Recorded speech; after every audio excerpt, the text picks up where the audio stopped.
So you might think this is a tutorial video. It's not. These 5 skills are the ones that I found personally the best 5 skills to use in a game once I've mastered them. And by mastered them, I don't mean that I can do them 5 times out of 10. I mean I can do them 29 times out of 30. So these are 5 basic skills that I think can help you in a game situation.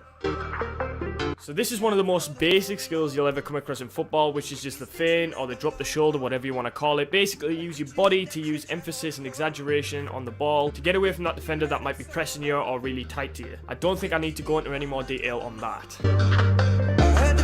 And this brings me on to the chop, which is basically a skill that Ronaldo shows best. If you've ever watched Ronaldo play at all through the Euros or for Real Madrid or even Man U back in the day, he used to do the Ronaldo chop, as I call it Ronaldo chop, but he used to use the chop so well and with both feet, and he can get out of any sort of situation. You can go forward with it, you can go sideways with it. As a forward, this is definitely one of the skills that I would suggest having in your locker.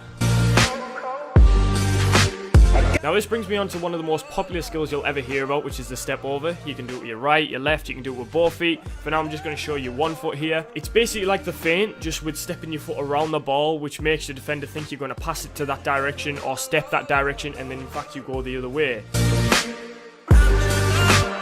Now we're moving on to a bit more of an advanced skill.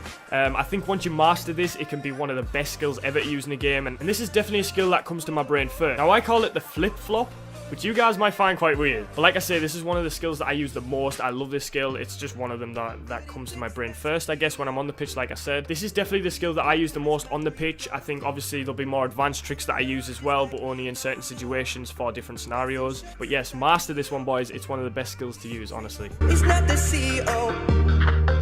Now this one, I shot this one in because I find myself doing this more than I should, in a sense. I play futsal, which is like a 5-a-side game, not really an 11-a-side game. It's indoors, it's with a heavier ball, and it's much more fast-paced, much more skillful and things like that. But I use that skill a lot in futsal. I think this one, though, can be used on the pitch quite well, and I'll show you exactly why.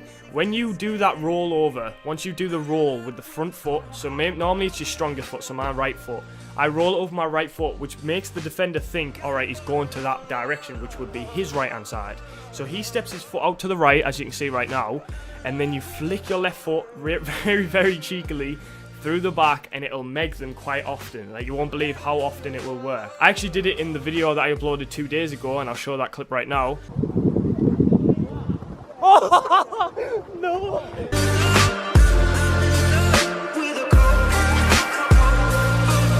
Like you say, it's just super cheeky, it's always on, and you've seen how small the gap was to meg him and how quick it happened. Like, honestly, they will always stick their leg out.